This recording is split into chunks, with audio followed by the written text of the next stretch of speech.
স্বামী স্ত্রীকে আমার আল্লাহ বলেছেন সুন্দর করে চলার জন্য, মোহাব্বত লাগায়া চলার জন্য। ও বন্ধু আমার দিকে তাকান, আল্লাহ রাসূল বলেছে ওই যেই স্বামীটা পান খায় কি খায়? কথা বলেন, যে স্বামীটা কি খায়? আমার রাসূল বলেছে যেই স্বামীটা পান খায়, তুমি তোমার স্বামীটা অনেক পরিশ্রম করে তোমার ঘরে ফিরে এসেছে, তুমি তোমার স্বামীটার কাছে বসে তার সাথে মিষ্টি মিষ্টি আলাপ করো, তার ক্লান্তিটা দূর করার চেষ্টা করো, আর সাথে সাথে একটা কিলি পান বানাইয়া দাও।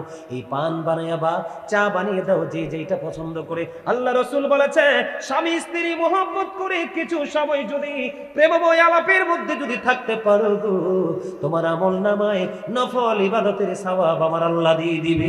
সুবহানাল্লাহ, জোরে জোরে বলেন না সুবহানাল্লাহ।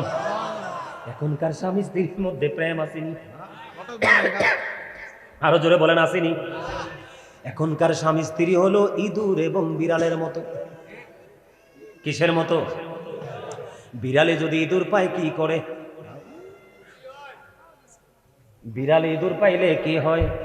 খুশি হয়, কারণ চেপে ধরে তার পেটের খিদা নিবারণ করতে পারে। ও বন্ধু, এখনকার স্বামী স্ত্রী ইঁদুর বিড়ালের মতো সম্পর্ক, বাচ্চাগুলো কেমন জানি হয়। ঠিক কিনা বলেন? না আমি খাইবো না, আমার 5 ঘন্টা ওয়াজ করলো ইনশাল্লাহ কিছু লাগবে না। লাগে না, এটা লাগে না, আপনি খান, আমি অর্ডার দিছি তো, অনুমতি দিছি তো, আলহামদুলিল্লাহ বলেন না কেন?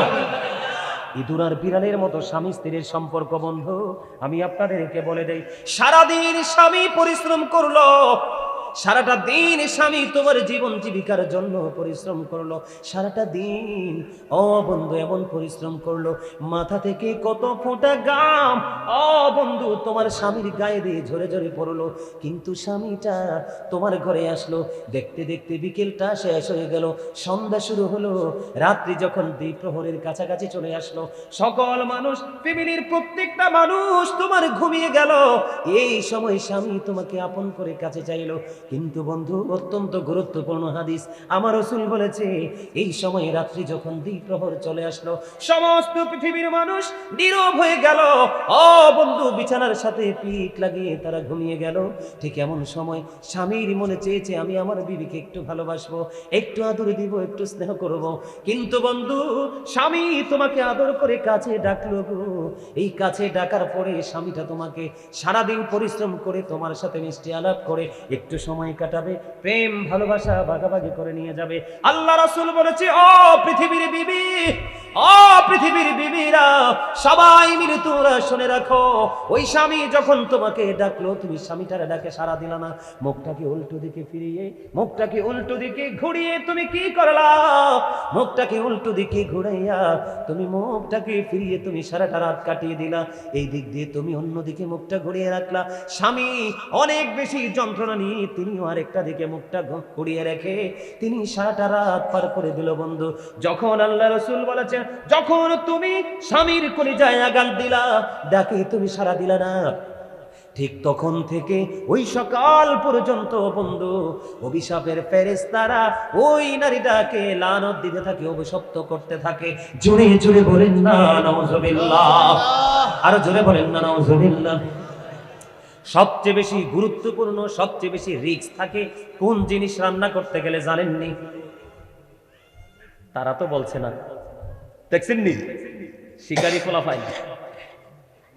সবচেয়ে বেশি দাদারা বলেন, মরু ফলাফাইনে বলতে হবে না, কারণ ফলাফাইনে ক্লাসে এখনো যায় নাই, ছেলেরা বলতে পারবে না।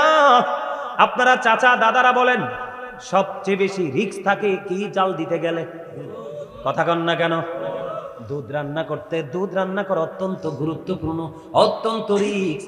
একটা বার যদি দুধ উতরাইতে পারে, নিজের দিক দিয়ে যদি চুলাটা না কমায়, পুরো দুধ বন্ধু পোহাপো চুলাই পড়ে যাবে। বলে হুজুর আপনি জানেন কেমনে? আমি জানি, কারণ আমি মায়ের সাথে এমন কোনো কাজ বাদ নাই যে আমি করি নাই। আলহামদুলিল্লাহ কন না কেন? মায়ের কাপড় কাচা থেকে, ডেক মাঝে দিয়ে থাকা থেকে, মায়ের ফ্যামিলির কাজ যতগুলো করা দরকার প্রত্যেকটা কাজ আমি আমার মায়ের সাথে করেছি। আপনি প্রশ্ন করলে সঠিক উত্তর আমি দিতে পারবো বন্ধু। এই জন্য বললাম সবচেয়ে বেশি রিস্ক থাকে দুধ রান্না করতে গেলে। আমার রাসূল বলেছেন, স্বামী বাহির থেকে চলে আসলো, তোমাকে মহব্বত করে ডাক দিল, আল্লাহ রাসূল বলেছে তোমার চুলায় দুধ যদি বসানো থাকে, তুমি দুধ ফেলে রেখে তোমার স্বামীর ডাকে তুমি সাড়া দিয়ে চলে আসো। জোরে জোরে কন্যা সুবহানাল্লাহ। এখনকার মেয়েরা করেনি কাজ, করেন না, বলেন না করেনি, করবে কোত্থেকে? ওই যে মনে আসেনি শুরু থেকে বলেছিলাম বন্ধু, মেয়ে আসছে ডোল বাজায়া বাজাইয়া, মিউজিক বাজায়া বাজাইয়া, ছেলেও বউ ঘরে উঠাইছে মিউজিক বাজাইয়া। এটা তো আদব কায়দা কিচ্ছুই জানে নাই, ঠিক কিনা বলে? আরো জোরে বলেন। আমাদের দেশের মধ্যে বন্ধু অত্যন্ত ভয়ঙ্কর পরিস্থিতি। আমি আপনাদেরকে বলে দেই, স্বামীকে কেমন করে মানতে হবে, স্বামীকে কেমন করে মহব্বত করতে হবে। মদিনাতুল মুনাওয়ারা থেকে বন্ধু একটা ঘটনা আমি আপনাদেরকে বলে দেই, বলবনি? এখনকাও কিন্তু আমাদের মধ্যে সেই প্রথা অনেকেই ধরে রেখেছে। যারা বন্ধু রাজার মতো পথ চলে, ওই সমস্ত পুরুষগুলো বাড়ি ত্যাগ করার সময় বাড়িতে কাজের লোক দিয়ে যায়, যতদিন স্বামী বাড়ি ফিরে আসবে না ততদিনের খাবার দিয়ে যায় কি যায় না? বন্ধু মদিনাতুল মুনাওয়ারায়, আমার দিকে তাকান, মদিনাতুল মুনাওয়ারায় ও বন্ধু, এক স্বামী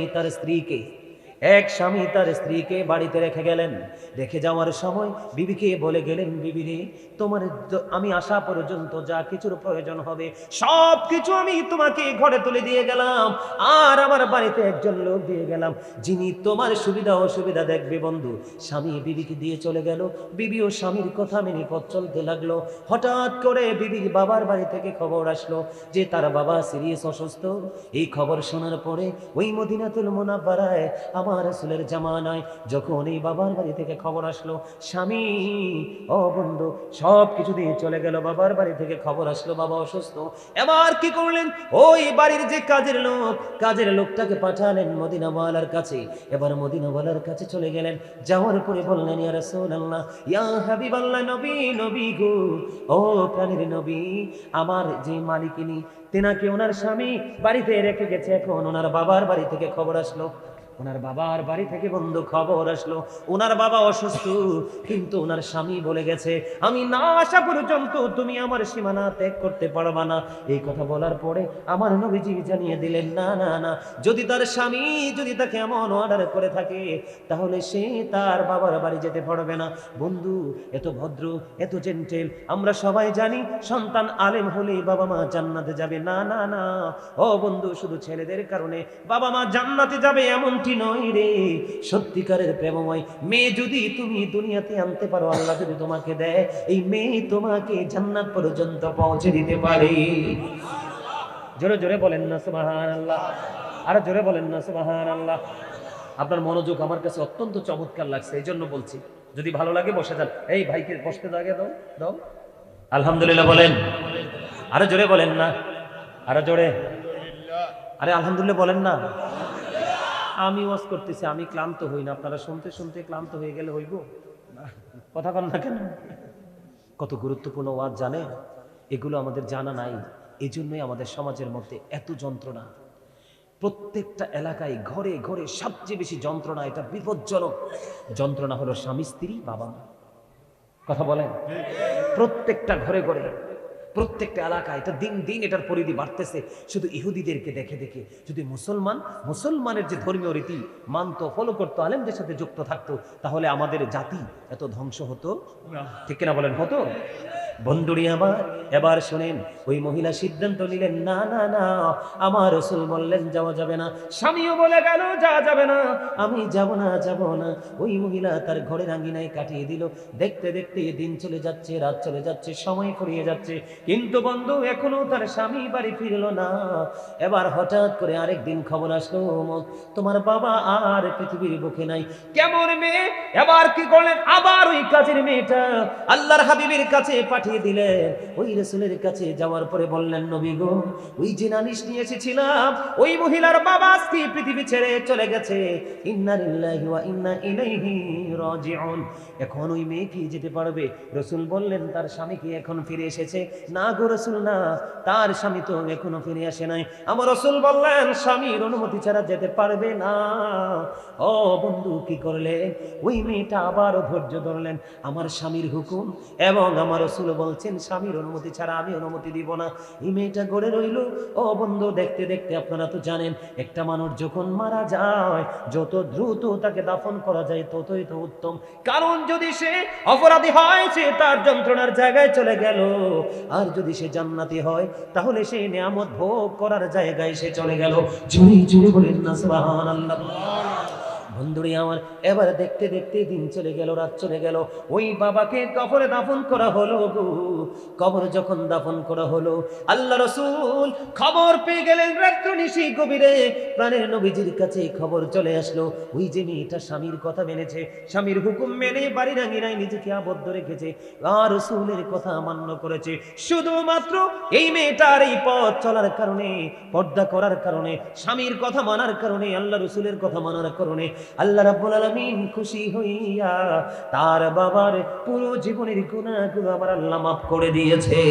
জোরে জোরে কন্যা সুবহানাল্লাহ।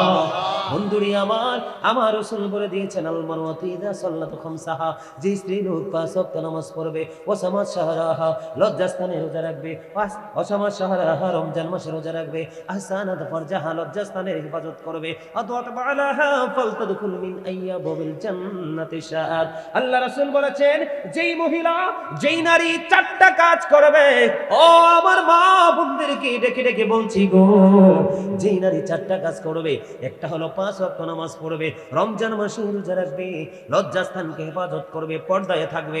আল্লাহ রাসূল 4র্থ নম্বরে বলেছে, যেই বিবি স্বামীর কথা মেনে চলবে, আল্লাহ রাসূল বলেছেন কাল হাসরের দিন তার জন্য 4টা জান্নাতের দরজায় খোলা থাকবে, সে যেটা দিয়ে মন চায় সেটা দিয়ে ঢুকতে পারবে। আমার আল্লাহ তার জন্য পুরো রাস্তা উন্মুক্ত করেছে।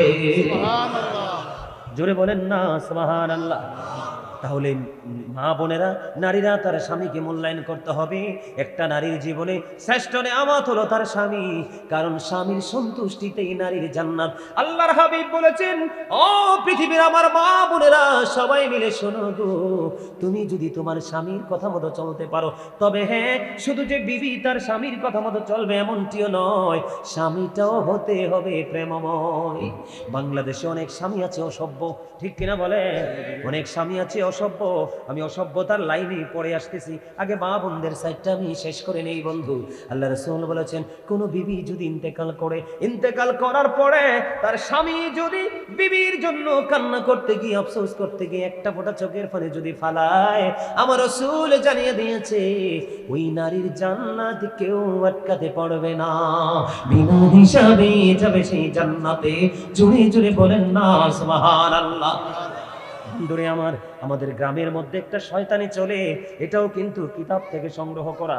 সেই শয়তানিটা হলো, এটারে আমরা আঞ্চলিক ভাষায় বলি জোলা। বুঝেননি? বলে বাবার বাড়ি নিয়ে জোলা করছে। কথা বললা কেন? মানে স্বামীর পকেট কেটেছে বিবি। স্বামীর পকেট কাটলে বিবির এটা দোষ না। স্বামীকে না জানিয়ে যদি বিবি স্বামীর পকেট থেকে টাকা নিয়ে খরচ করে, এটা দোষেরও না, এটা চোরিও না, এটা কোনো কিছু না, বরং এটা হলো প্রেম। কথা বলেন না কেন?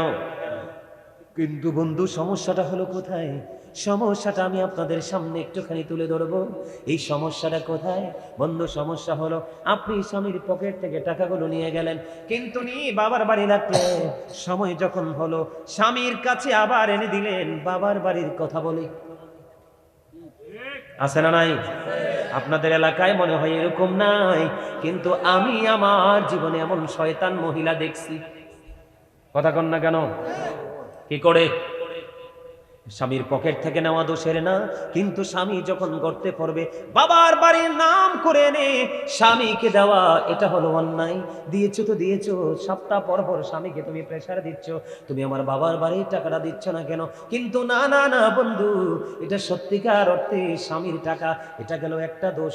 আরেকটা দোষ হলো আমাদের দেশে, আমাদের বাংলাদেশের মধ্যে গ্রামে গ্রামে মহল্লায় মহল্লায় এক ধরনের নারী আছে, সকালে রান্না করে ডিউটি করতে থাকবে, এই বাড়ির গিবদ ওই বাড়িতে। আছে না নাই? কথা বলেন, আছে না নাই? এই কথাগুলো কেন বলছি আমি ব্যাখ্যা দিচ্ছি বন্ধু। মদিনাতুল মুনাওয়ারায় এক বুড়িমা স্বপ্নে দেখলো, আমার দিকে তাকান, গভীর রজনীতে খৌফে দেখলো তার মেয়েটার এমন অবস্থা, মাথার মধ্য দিয়ে বন্ধু পেরেক ঢোকানো হচ্ছে, হাতের তালুতে বন্ধু আগুন পেরেক বসানো হচ্ছে, আগুনের শিকল পরিয়ে দেওয়া হচ্ছে, তার পায়ে তো যন্ত্রণা, চিৎকার করতেছে বন্ধু। এবার মেয়েটা স্বপ্ন দেখলেন, মা পাগল হয়ে গেলেন। স্বামী মেয়েটা স্বপ্ন যোগে মেয়েটার সাথে কথা বললেন, মা তোমার এই অবস্থা কেন? মা গো, এটার কারণ হলো আমার জীবনে কোনো দিন আমি আমার স্বামীকে মূল্যায়ন করি নাই। জোরে জোরে কন্যা নাউজুবিল্লাহ। এখন তো মা জানতে পারলেন স্বপ্নের কথা বলতেছি, বুড়ি মা বেঁচে আছে, মা দেখতেছে মেয়ে স্বামী রেখে পৃথিবী ছেড়ে চলে গেল। এবার দৌড়ে চলে গেল মদিনাওয়ালার কাছে। মদিনাওয়ালা শরীফ সর্বপ্রথম গেলেন ওই মহিলার স্বামীর কাছে। স্বামীর কাছে যাওয়ার পরে বললেন, বাবা তোমার স্ত্রী আমার মেয়ে সে কবরে বড় ভয়ঙ্কর অবস্থায় আছে, তুমি আল্লাহর হস্তে ক্ষমা করে দাও। এবার তার স্বামী ডাক দিয়ে বলল, না না না, আমি জীবনে কোনোদিন তাকে ক্ষমা করব না। কেন রে বাবা? এটার কারণ হলো সে কোনোদিন আমাকে মূল্যায়ন করে নাই, আমার কথা কোনোদিন সে শোনেনি।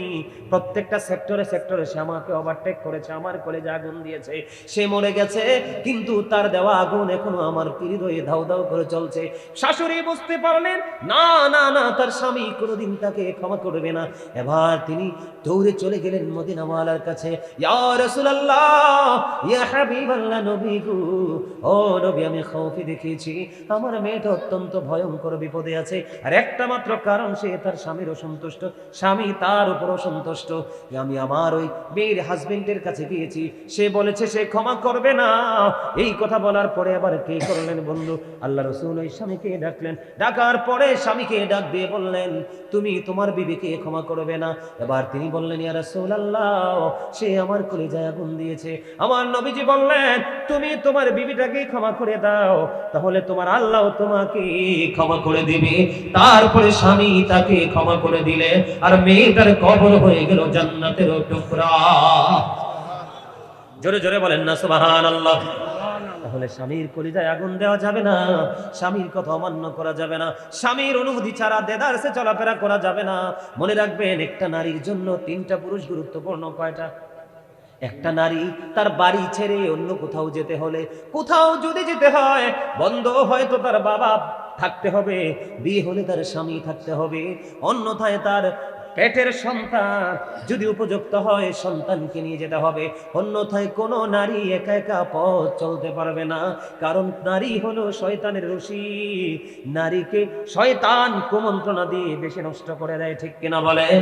কারণ নারীরা হলো গোপনীয় জীব। কি গোপনীয় জীব? আল্লাহ রাসূল বলেছেন তোমরা তো ঘরের মধ্যেই থাকো, কারণ আল্লাহ কোরআনে বলেছেন, ওয়াকালনা ফি বুয়ুতিকুন্না ওয়ালা তাবাররাজনা তাবাররুজাল জাহিলিয়াতিল আউলা। আমার আল্লাহ বলেছেন, ওই জাহিলি যুগের নারীদের মতো তোমরা তোমাদের রূপকে অন্য কোনো বেগানা পুরুষকে দেখায়ো না, ঘর থেকে বের হইও না, তোমরা ঘরেই থাকো। হুজুর, আমরা কি বের হব না? বের হব, তবে বের হব ঘরটা নিয়ে বের হব।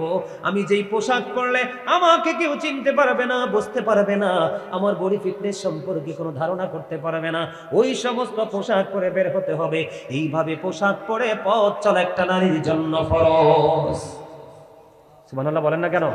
আরো জোরে বলেন না সুবহানাল্লাহ। তাহলে নারীদেরকে সতর্ক থাকার দরকার আছে না নাই? বন্ধুরে আমার, এখন অনেক স্বামী আছে আমি দেখতে পাই, সেও সাথে আছে, বিবিকে এমন শাড়ি পরাইছে পাতলা, বিবি থ্রি পিস পরেছে, থ্রি পিস পরা কিন্তু সুন্নতি পোশাক, পুরো অঙ্গ ঢেকে থাকে, কিন্তু বন্ধু তুমি থ্রি পিসের সাথে ওড়না পরাইলা, ওই ওড়নাটা হলো একেবারে নেট জালের মতো। মাথায় দিয়েছে ঠিকই, কিন্তু তার অঙ্গ দেখা যায়। আল্লাহ রাসূল বললেন, যেই নারী পোশাক পরার পরেও তার অঙ্গ দেখা যায়, ওই নারী পোশাক পরিহিত নারী নয়, ওই নারী হলেন উলঙ্গিনী। জুরজুরি কন্যা, নাউজুবিল্লাহ। তাহলে আজকে থেকে কি করা যাবে না বন্ধু? আবু বকরের কন্যা আমার রাসূলের সামনে দিয়ে যাচ্ছে, কিন্তু তার পরনে পোশাকটা ছিল পাতলা। আল্লাহ রাসূলকে সালাম দিলেন, আল্লাহর হাবিব তার সালামের জবাব দিলেন, কিন্তু উল্টো দিকে তাকিয়ে রইলেন। বলে, হুজুর কেন গো? কারণ আমার রাসূল বলে দিয়েছেন, মেয়েরা যখন প্রাপ্তবয়স্ক হয় তখন তাদের এই সব কিছু ঢেকে রাখতে হয় ফরজ। কারণ পাতলা পোশাক পরলে অঙ্গ দেখা যায়, এই পোশাক পরলেও তার জাহান্নাম সুনিশ্চিত থাকে। জোরে জোরে কন্যা, নাউজুবিল্লাহ। কয়টা বাজে? তোমার রাজ্যের বাচ্চা কিছু তো ওয়াজটা শেষ করে দিতে হইবে। হ্যাঁ, ভাল লাগে আপনার কাছে? ভাল লাগেনি সবার কাছে? আরো জোরে কোন, ঠিক আরো জোরে। সবার কাছে ভাল লাগে? তাহলে একটা গজল গাইব আরো জোরে। সাবধানে থাকিও নারী পর্দার আড়ালে, হাদিসে হারাম লেখে অন্য দেখিলে। সাবধানে থাকিও নারী পর্দার আড়ালে, পর্দা করে চললে নারী ফাতেমারি সঙ্গে তুমি, ফাতেমারি সঙ্গে তোমার জান্নাত হবে। সাবধানে থাকিও নারী পর্দার আড়ালে। বর্তমানের নারী গড়ে তারা স্বামীদেরকে ঘরে রেখে, ভালো লাগে না তাদের পার্কে না গেলে। এনার্জি নাই, সব এনার্জি। আমি কি বল কথা কইছি?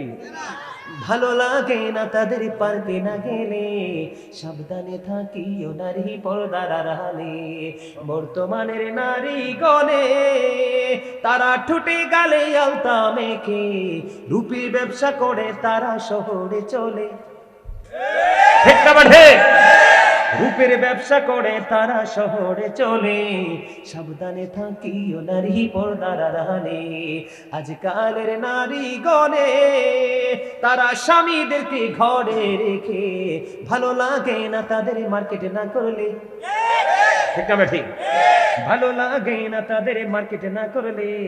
সাবধানে থাকিও নারী পর্দার আড়ালে। ঠিক না বেধি? আর করে বলেন, এটার জন্য কিন্তু বিবি জাহান্নামে যাবে না, এটার জন্য কিন্তু বিবি দায়ী হবে না। প্রত্যেকটা স্বামীর কাঁধে তুলবে জাহান্নাম নামক বাঁশ। কথা বল না কেন? কারণ বিবি তো আপনার, রাখবেন কিভাবে ডিসাইড করবেন আপনি। আপনি তো ছেড়ে দিয়েছেন, ঠিক কিনা বলেন?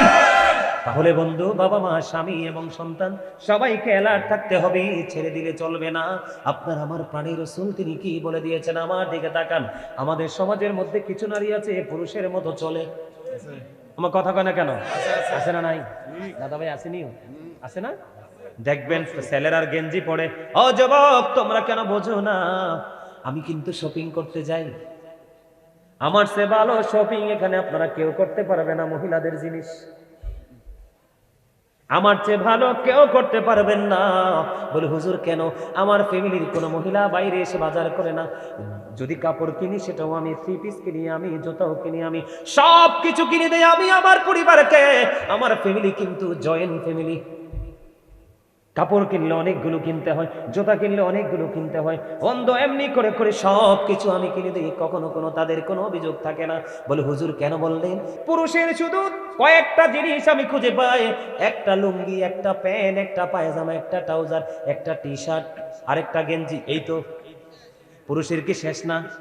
আর কি কিছু আছে? কিন্তু বন্ধু, তুমি মার্কেটে যাও গো, যাওয়ার পরে তুমি 1 পিস থেকে 2 পিস থেকে 3 পিস থেকে 4 পিস থেকে, ও বন্ধু তুমি যত তুমি মার্কেটে ঘুরবে শুধুই নারীদের পোশাক। কিন্তু ওই হতভাগা নারীটা কতই হতভাগা, এত সুন্দর সুন্দর ড্রেস থাকার পরেও, এত সুন্দর সুন্দর পোশাক থাকার পরেও বাজারে গিয়ে একটা বন্ধু হাফাতা গেঞ্জি কিনে আনে, বাজারে গিয়ে একটা শার্ট কিনে আনে। আছে না নাই? আমি আপনাদেরকে বলে দিই, আগামী দিন থেকে বলবেন গাজী সুলাইমান বানিয়ে কোনো কথা বলছে কিনা। এই ছেলেরা পড়াটাই স্বাভাবিক, কিন্তু মেয়েরাও এখন জিন্স প্যান্ট পরে কি পড়ে না? বন্ধুরে আমার, আমি আপনাদেরকে আজকে বলে দেই, কারণ নারীরা হলো সবচেয়ে সম্মানী, ফুটন্ত ফুলের মতো, মায়ের মতো, মায়ের যা তারা সর্বোচ্চ সম্মানী। কিন্তু বন্ধু, তার উল্টো দিকে গেলে এটা শয়তানের রশিও। কথা কন না কেন? পৃথিবীর বুকে যত পুরুষকে ফান্দে ফালিয়েছে, যত পুরুষকে ধ্বংস করেছে নারীরাও। কারণ আপনাকে মনে রাখতে হবে, যেখানে একজন বেগানা পুরুষ থাকে, যেখানে আরেকজন বেগানা নারী থাকে, এখানে তৃতীয় জন থাকে বন্ধু শয়তান। ঠিক কিনা বলেন? এই জন্য আমি বলে দিতে চাই, ও বন্ধু, নারীদের পোশাক পুরুষের জন্য আর পুরুষের পোশাক নারীদের জন্য। এই দুইটা শ্রেণীকে আমার রাসূল অভিশপ্ত বলে গেছেন। জোরে জোরে কন্যা নাউযুবিল্লাহ। এই যে আমাদের মধ্যে অনেক ছেলেদেরকে দেখা যায় মেয়েদের বেন মাথায় দেয়, আছে না নাই? আরো জোরে আসেনি রে স্বাস্থ্য ভাই, আছে না? কথা কয় না, আসেনি? আরো জোরে কন। আবার দেখা যায় বন্ধু এখন অনেক ছেলেরা মেয়েদের ডিজাইনের পাঞ্জাবি বানায়, আছে না নাই? আরো জোরে। এখন দেখা যায় অনেক মেয়েরা ছেলেদের মতো শু পরে, কথা কয় না কেন? আসেনি? এই জন্য আমার রাসূল বলে দিয়েছেন, যেই নারীকে তোমরা দেখবা, খেয়াল করেন হাদিস শরীফের ভাষা কত। আমার রাসূল বললেন, যেই নারীকে তোমরা দেখতে পাবা পুরুষের মতো চলে, পুরুষের মতো পোশাক পরে, আল্লাহর নবী বলেছেন এই নারীর নাম হলো মর্দা মহিলা। কি মহিলা? এই নারী হলেন মর্দা নারী। আমার রাসূল বললেন, ওই মর্দা মহিলা যখন ইন্তেকাল করবে, ওই মহিলা ইন্তেকাল করার পরে তার জন্য একটা অভিশপ্ত খাবার আমার আল্লাহ বরাদ্দ করে রাখছে। ইয়া রাসূলুল্লাহ, ইয়া হাবিবাল্লাহ, নবী গো, ওই মর্দা মহিলার জন্য কি খাবার বরাদ্দ করেছে? আমার রাসূল বলে দিয়েছেন, ওই মর্দা মহিলার জন্য বরাদ্দ রাখেছে তিনাতুল খাবার।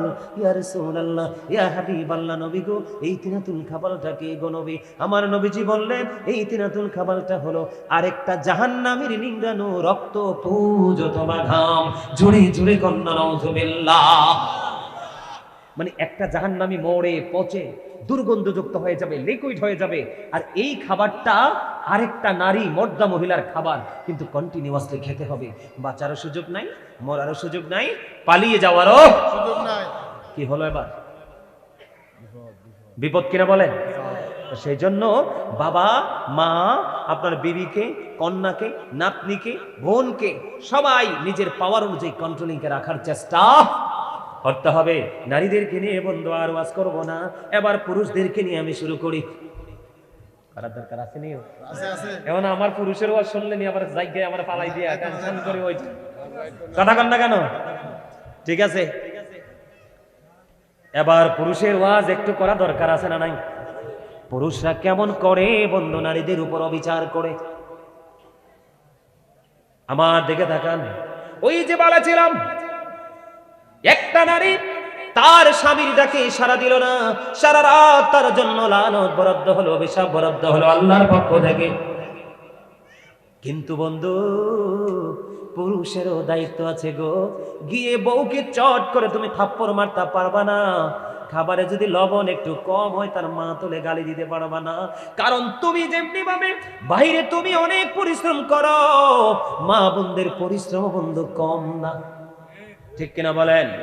সারাটা দিন বন্ধু গ্রামের কথা বলছি, এই কত বড় উঠান, এই উঠানটা ঝাড়ু দিতে হয়, লাকড়ি দিয়ে রান্না হয়, গাছতল থেকে পাতা কুড়িয়ে আনতে হয়, হয় কি হয় না?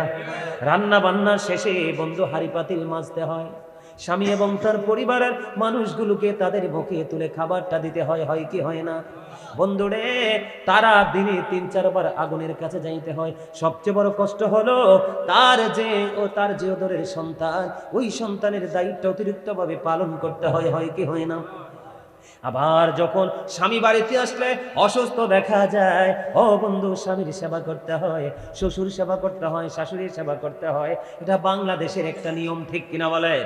তাহলে মেয়েরাও কম কষ্ট করে না, ঘরের বিবিরাও কম কষ্ট করে না।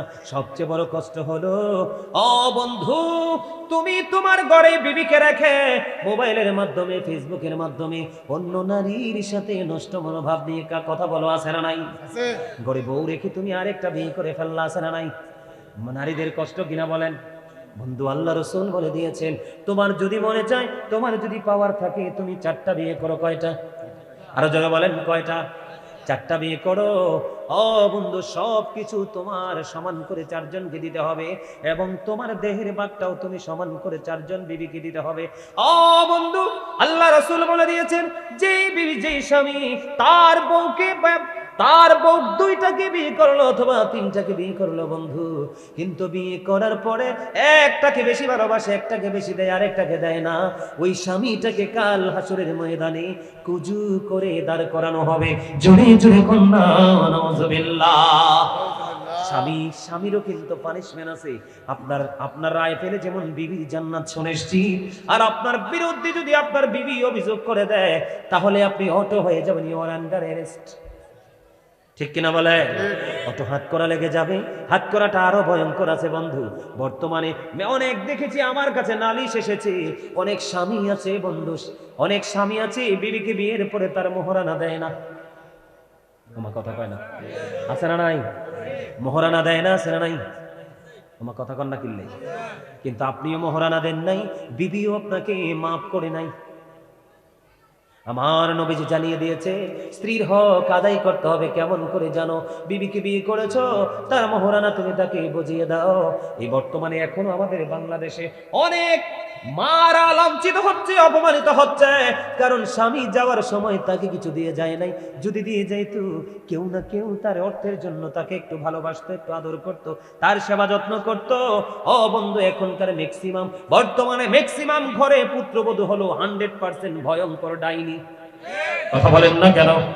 আছে না নাই? আছে না নাই?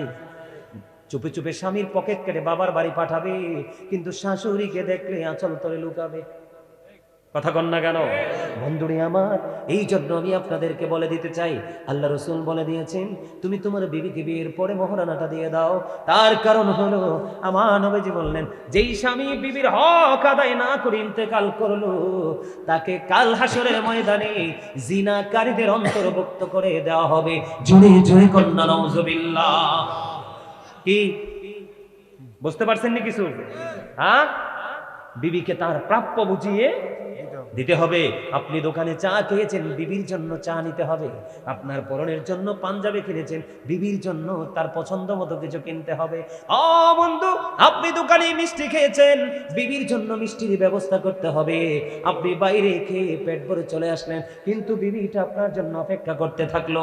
ওই বিবির জন্য আপনি বরাদ্দ দিবেন কি? কথা বলেন, আমার কথা কি বুঝতেছেন? আরো জোরে বলেন। তাহলে স্বামীর যেমন কর্তব্য আছে, স্ত্রীরও তেমন কর্তব্য আছে। তবে স্বামী স্ত্রী দুইজন যদি আপনাদেরকে ঠিক থাকতে হয়, তাহলে আপনাকে আমাকে একটা কাজ করতে হবে, মেয়েটাকে বিয়ে দিতে হবে। বন্ধু, বড়লোক টাকাওয়ালা পড়ে, আপনাকে সর্বপ্রথম খেয়াল করতে হবে ছেলেটা আল্লাহওয়ালা কিনা। কি ছেলেটা আল্লাহওয়ালা কিনা? আর ছেলের ক্ষেত্রে আপনাকে খেয়াল করতে হবে মেয়েটা সুন্দরী রূপসী, এটা তো ভাববেন, কিন্তু তার আগে আপনাকে খেয়াল করতে হবে ওই মেয়েটা আল্লাহওয়ালা কিনা। মেয়েটা ধনীও না, মেয়েটা বড় লোকের বেটিও না, বংশমর্যাদাও ভালো না, দেখতে অপূর্ব সুন্দর দেখা যায় না। আপনার আমার প্রাণের রাসূল তিনি জানিয়ে দিয়েছেন, কিন্তু গরিব, কালো, কিন্তু আল্লাহওয়ালা বুজুর্গ ফরেজগার, ওই রকম মেয়ে যদি তুমি পাও, এটা যদি কান কাটা বাদী দাসী হয়, তুমি তাকেই বউ করে গড়ে তোলো, কারণ এটার ঘর থেকে তোমার ঘর আলোকিত করে আসবে নূরানী সন্তান। সুবহানাল্লাহ বলেন না? আরো জোরে। বুঝতে পারছেন? আরো জোরে কন। পারছেন তো? তাহলে দুজনই সচেতন হতে হবে, এবং সচেতনতাটা শুরু থেকে অবলম্বন করতে হবে। মাঝামাঝি এসে শেষে এসে সচেতনতা অবলম্বন করে কোনো ফায়দা নাই। আছে? আরো জোরে বলেন। নারীর যেমন পর্দা ফরজ, পুরুষেরও পর্দা ফরজ। নারীরা পোশাক পরবে, মাথা থেকে পা পর্যন্ত ঢেকে রাখবে, হাতের তালু দেখাতে পারবে, পায়ের তালু দেখাতে পারবে, বিশেষ কোনো প্রয়োজন হলে মুখটা দেখাতে পারবে, আর না হয় পুরো শরীর ঢেকে রাখা ফরজ। আর পুরুষের পর্দা হলো যেই কোনো পোশাকে পরেন আপনি উপর দিয়ে থাকবেন নাভি বরাবর। কি বরাবর? উপর দিয়ে থাকবে নাভি বরাবর, আর নিচে দিয়ে থাকবে টাকনুর উপর, হাঁটুর নিচে টাকনুর উপরে। বুঝতে পারছেন? এইভাবে পোশাক পরা পুরুষের জন্য উপর দিয়েও নাভির নিচে, নিচে দিয়েও টাকনুর নিচে, ঠিকানা হয়ে যাবে জাহান্নাম। ঠিকানা হয়ে যাবে কি? জাহান্নাম। কথা কি বুঝতে পারছেন? তাহলে আমাদেরকে কি করতে হবে? এই আইন, এই পথ চলে আমাদেরকে চলতে হবে, ঠিক কিনা বলেন? সম্মানিত উপস্থিতি, অনেক আলোচনা হয়ে গেছে। কয়টারে বাজে? 11:30 বাজে গেছে। আর কয় পর্ব চলবে? আলহামদুলিল্লাহ বলেন, আরো জোরে, একটু মহব্বতে। মনু আছে কি? কিছু তো নিশ্চয়ই আছে, না গেছেন কি? ও আচ্ছা, পারছো না? আচ্ছা ঠিক আছে, তাহলে আমার ইন্টারফেয়ার করার কোনো দরকার নাই, ঠিক কিনা বলেন? আরো জোরে। তাহলে স্বামী স্ত্রী দুজনে কি করতে হবে? দুজনেই ইসলামের আইন মেনে চলতে হবে, সুন্দর করে পথ। ওয়াশিরুহুন্না বিল মারুফ, আল্লাহ বলেছে, আমি না। এই স্বামী স্ত্রীর মধ্যে যদি গন্ডগোল তৈরি হয়, তাহলে সবটা সেক্টর গন্ডগোলে পরিণত হয়। বোঝেন নাই? কারণ মেয়েটাও দেখছে সারা জীবন আব্বার আর মার ঝগড়া, ছেলেটাও দেখছে সারা জীবন বাবার আর মার ঝগড়া, এটা বউ না, এটা বউ লোকে ঝগড়া করবো, আর মেয়েটা যেখানে যাবে সেখানে স্বামীর সাথে ঝগড়া করবে। আছে না নাই? এজন্য আপনাকে আমাকে কি হতে হবে? সাবধান, সচেতন হতে হবে। হবে কি হবে না? আমাদেরকে সেই আইন মেনে চলতে হবে। হবে তো? আমরা সেটা মানতে রাজি তো? আরো জোরে বলেন। এই মাহফিলটা যে হচ্ছে, আপনারা সবাই খুশি না? শোনেন, খুশি? আমরা বক্তার আছি বেকায়দায়, আমরা বক্তার আছি কি বেকায়দায়। সব সময় চেষ্টা করি সব চাহিদা মানুষের পূরণ করার জন্য। আলোচনার ক্ষেত্রে বিচারক যারা আছে, সর্দার যারা আছে, তারা ঘুষ খেয়ে বিচার করে। আছে না নাই? আরো জোরে। প্রত্যেকটা সমাজ, প্রত্যেকটা মহল্লায় কিন্তু এরকম একটা টিম থাকে, সমাজ পরিচালনার জন্য একটা টিম থাকে, এর মধ্যে দুই একটা ডিস্টার্ব থাকে। থাকে কি থাকে না? আরো জোরে। আমি আপনাদেরকে বলি, হাদিস শরীফ থেকে বলছি, খেয়াল করেন, এগুলো গুরুত্বপূর্ণ জিনিস। নামাজ পড়ার পরেও যদি এগুলো ছাড়তে না পারেন, তো এই নামাজ দিয়ে কোনো লাভ হবে না। কারণ আল্লাহ সূরা আনকাবুতে বলেছেন, ইন্নাস সালাতা তানহা আনিল ফাহশাই ওয়াল মুনকার। নামাজ মানুষকে খারাপ কাজ থেকে বাঁচিয়ে রাখে, কিন্তু নামাজ পড়ার পরেও যিনি খারাপ কাজ ছাড়তে পারে না, তিনি কখনোই নামাজি হতে পারে না। এবার আসেন, কমু আনে, এদিকে তাকান। আমার আপনার প্রাণের রাসূল তিনি বলে দিয়েছেন, ওয়াকিমুল ওয়াজনা বিল কিসতি ওয়ালা তুখসিরুল মিজান। আল্লাহ বলেছেন, তোমরা ন্যায্য ওজন কায়েম করো, ওজনে কম দিও না। তার মানে আপনি প্রত্যেকটা সেক্টরে সঠিক কাজ করবেন, বেঠিক কিছু করা যাবে না, ঠিক কিনা বলেন? এখন বিচার হলো, ও বন্ধু, এমন একটা গুরুত্বপূর্ণ জায়গা। আপনি সমাজের মধ্যে যদি একটা সত্য বিচার করতে পারেন, ন্যায়পরায়ণ ভাবে একটা বিচার করতে পারেন, তাহলে যিনি ন্যায় বিচার পাবে, উনি ন্যায়ের পথে থাকার কারণে আপনাদের কাছ থেকে পেয়েছে সম্মান। এটা দেখে সমাজের অন্যান্য মানুষগুলো সেই সম্মানের স্বপ্ন দেখবে। আর উল্টো দিকে যদি আমি যাই, যিনি অন্যায় করেছে, অপরাধ করেছে, জুলুম করেছে, ন্যায় বিচার করে নাই, আপনি যদি উনাকে কঠিন একটা শাসন করেন, উনার শাসনের পাশাপাশি আপনার সমাজের আরো যারা নোংরা মানুষ আছে, তারাও বন্ধু সতর্ক হয়ে যাবে, ঠিক কিনা বলেন? সত্যের পথে থাকলে সম্মান পাওয়া যায়, আর অন্যায় করলে, ও বন্ধু, অন্যায় করলে বিচারের আওতায় আসতে হয়, লজ্জা পেতে হয়। এই জন্য আপনার যারা ন্যায়পরায়ণ, তারাও বন্ধু উৎসাহিত হলো, আর যারা অন্যায় করতে করতে পথ চলেছে, তারা নিরুৎসাহিত হলো, ঠিক কিনা বলেন? এবার আসেন, আপনি যদি সমাজের মধ্যে ন্যায়পরায়ণ একটা বিচার করতে পারেন, বিচার যদি করতে পারেন, আল্লাহ রাসূল বলছে, তোমার দ্বারা যদি তুমি সত্য একটা বিচার তুমি প্রতিষ্ঠিত করতে পারো, একটা ন্যায় বিচার যদি তুমি প্রতিষ্ঠিত করতে পারো, তাহলে তুমি যেন 80 বছরের ইবাদতের চাইতেও বড় ইবাদত করে ফেললে। জোরে বলেন না সুবহানাল্লাহ, আরো জোরে বলেন না সুবহানাল্লাহ। তার মানে 80 বছরের ইবাদতের চাইতে উত্তম হলো একটা ন্যায় বিচার প্রতিষ্ঠিত করা। তাহলে সমাজে যারা দায়িত্ব পালন করে, তারা কতটা গুরুত্বপূর্ণ জায়গায় আছে, আছে না নাই? দাদা কি বলেন? আছে না? এই আমার দিকে তাকান।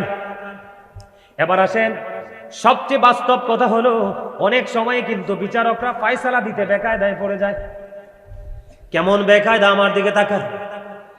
যেমন ধরেন, অপরাধীর দিকে কিন্তু সবসময় মানুষ বেশি থাকে, কারণ এটা পাওয়ারফুল থাকে। বিচারকরা বিচার করে সাক্ষীর উপর নির্ভর করে, কিসের উপর? সাক্ষীর উপর নির্ভর করে বন্ধু যারা বিচার করতে গিয়ে সাক্ষীর উপর নির্ভর করে বিচার করতে গিয়ে দেখা যায় সাক্ষীর কারণে যিনি ফয়সালা পাওয়ার তিনি পায় না, যিনি সত্যিকারের জুলুম করেছে তার পক্ষে এটা চলে যায় কি যায় না? এটা কিসের কারণে হয়? এটা সাক্ষীর কারণে হয়। সেই ক্ষেত্রে আপনার আমার প্রাণের রাসূল বলে দিয়েছেন, বিচারক কিন্তু জানে না তুমি যে অপরাধী, কিন্তু যিনি অপরাধ করলো না ওনার বিচার হলো, যিনি অপরাধী উনি বিচার থেকে বাহির হলো, রায়টা ওনার পক্ষে চলে গেল। এই জন্য আমার রাসূল বলেছে তুমি রায় পাওয়ার কথা না, কিন্তু তুমি রায় পেয়েছো, কিন্তু বিচারকেরও কোনো কিছু করার নাই। বিচারকরা প্রত্যেকটা জায়গা নিরীক্ষণ করার মতো সেই সময় নাই। ও বন্ধু, সাক্ষীর উপর নির্ভর করে বিচার করে দিল, রায়টা তোমার দিকে দিয়ে দিল, আসলে রায় তো তোমাকে দেয়নি। আমার রাসূল বললেন ভয়ঙ্কর জাহান্নাম যেন তোমাকে বরাদ্দ করে দিল। নাউজুবিল্লাহ বলেন না কেন? আরো জোরে বলেন। তাহলে প্রত্যেকটা জিনিসের কিন্তু একটা সিস্টেম আছে, একটা ক্লাস। এই ক্ষেত্রে কিন্তু বিচারকের কি নাই, কোনো দোষ। যিনি রায় নিল তিনি জাহান্নাম নিয়ে নিল। আর আরেকটা হলো বিচারক জেনে বুঝে সব কিছু জানার পরেও ঘুষ খেয়ে রায়টা দিয়ে দিল, আছে না নাই? যেমন এই রায়টা দিল কেমন, যেমন ধরেন আমাদের গ্রামের মধ্যে সবচেয়ে বেশি বিচার বসে জায়গা জমিনের সীমানা নিয়ে। কথা কন না কেন? সীমানা নিয়ে না, বাড়ির উঠান নিয়ে, এটা নিয়ে, গাড়া নিয়ে, রাস্তা নিয়ে, হয় কি হয় না?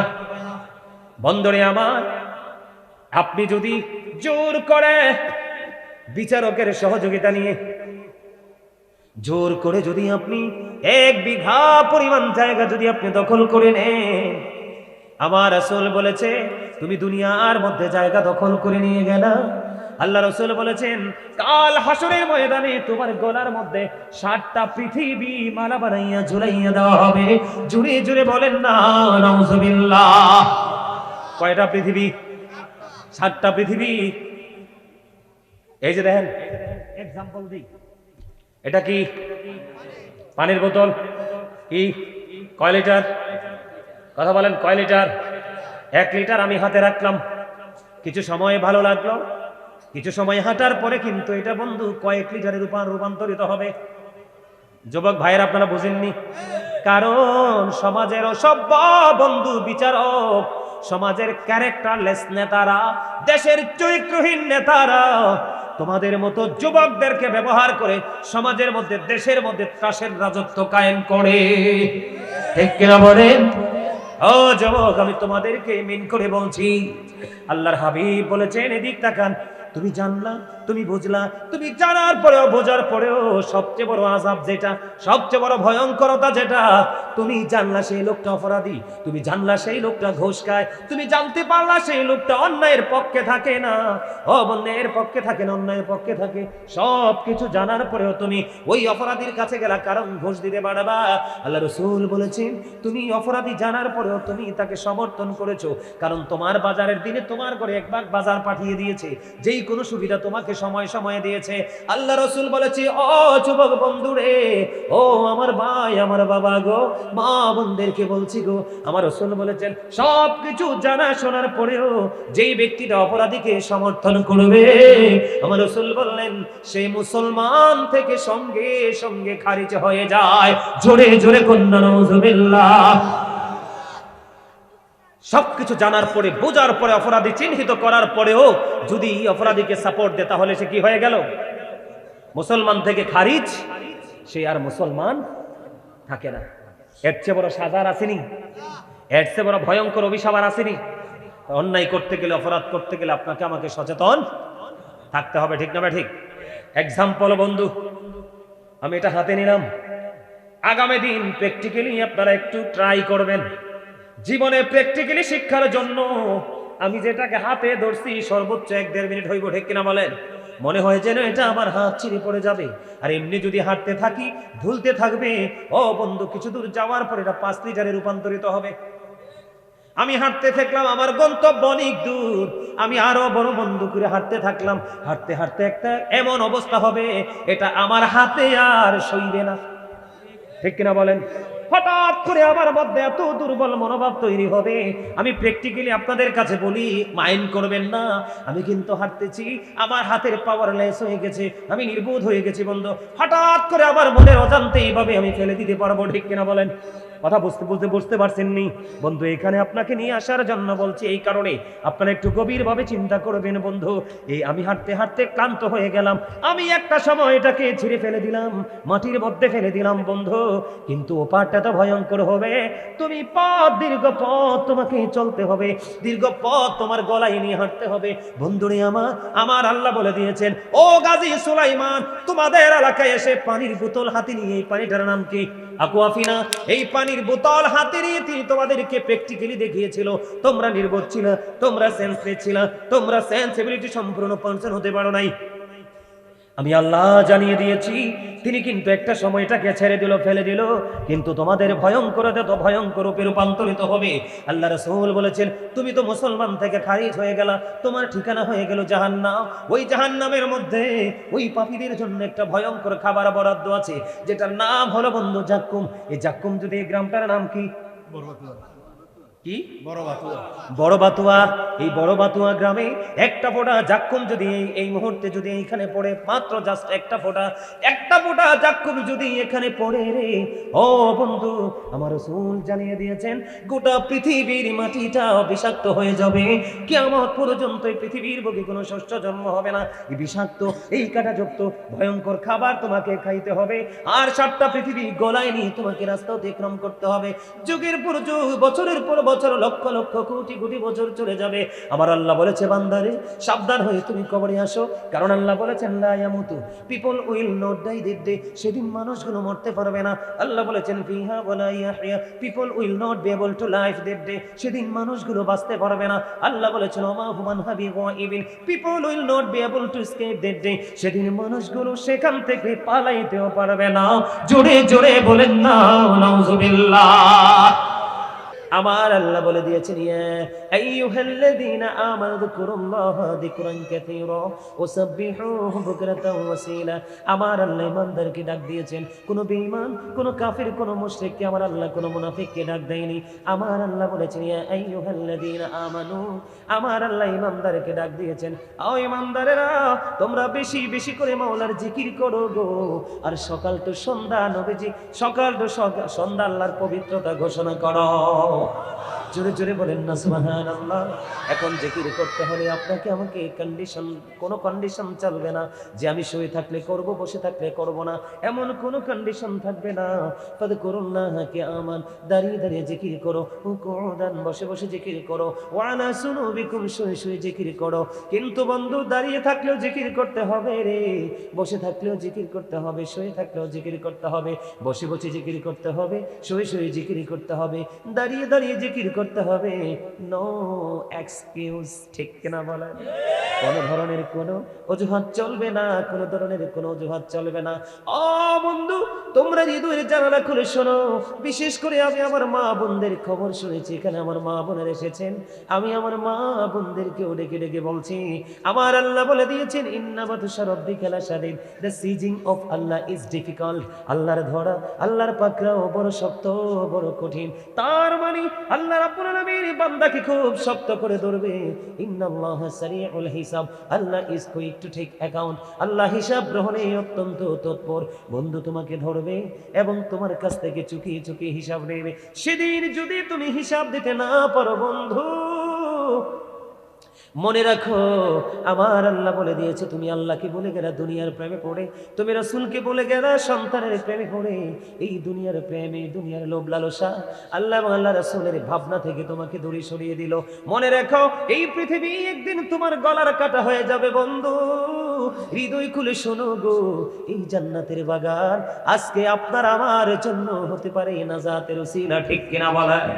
বন্ধুরে আমার, আমি আপনাদেরকে বলে দেই, এই পৃথিবীর লোভ, এই পৃথিবীর প্রেম, এই পৃথিবীর ভালোবাসা আপনার আমার জীবনে সবচেয়ে বড় গলার কাটা হতে পারে। কারণ আমার আল্লাহ বলে দিয়েছে কোরআন শরীফে সূরা আলে ইমরানের 185 নম্বর আয়াতের শেষ অংশে আল্লাহ বলে দিয়েছেন, ওমাল হায়াতুদ দুনিয়া ইল্লা মাতাউল গুরুর। এই দুনিয়ার জীবন, এই দুনিয়ার হায়াত একটা ধোঁকা ছাড়ার কিছুই না। জুড়ে জুড়ে বলেন না নাউজুবিল্লাহ।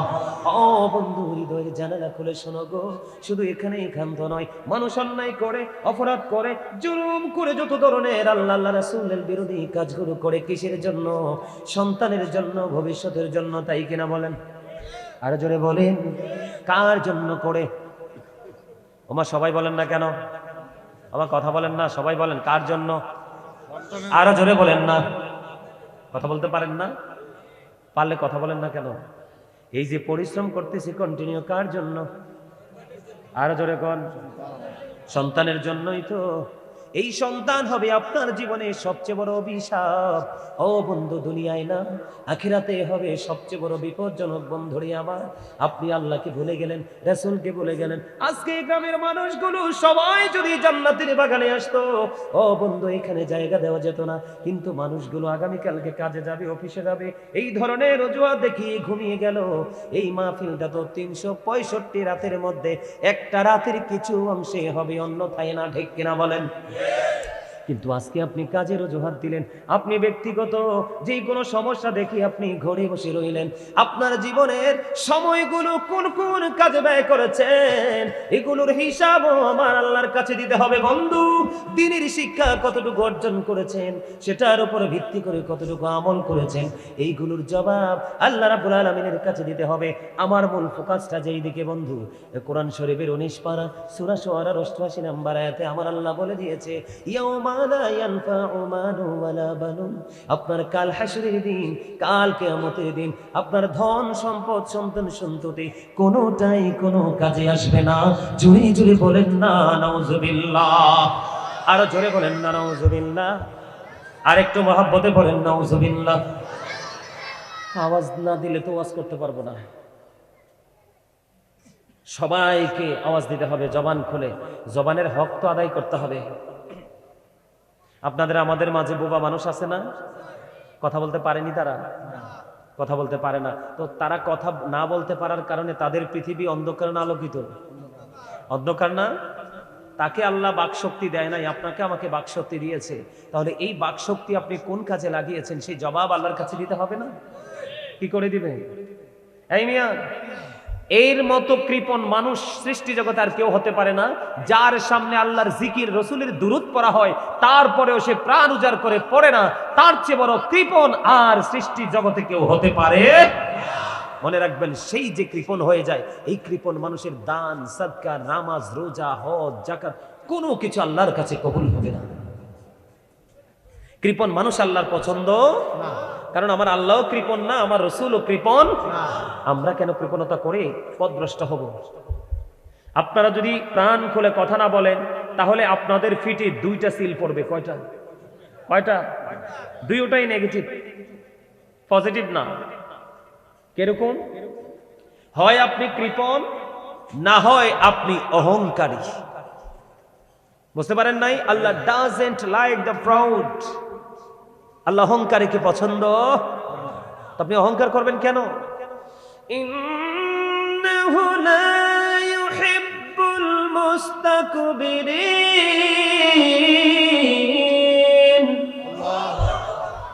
মিয়া, আমি এক আওয়াজ দিছি আর আপনারা সবাই মিলে আওয়াজ দিছেন, হিসাব করেন তো মিলছিনি? আপনাদেরকে আমি বুঝাইলাম একটু আগে যে আল্লাহু আকবার বলা কি জিকির, আল্লাহু আকবার বলা কি? আরো যেরকম কি? তাহলে আল্লাহু আকবার বললে আল্লাহর জিকির, এই জবানের হক আদায় হচ্ছে না?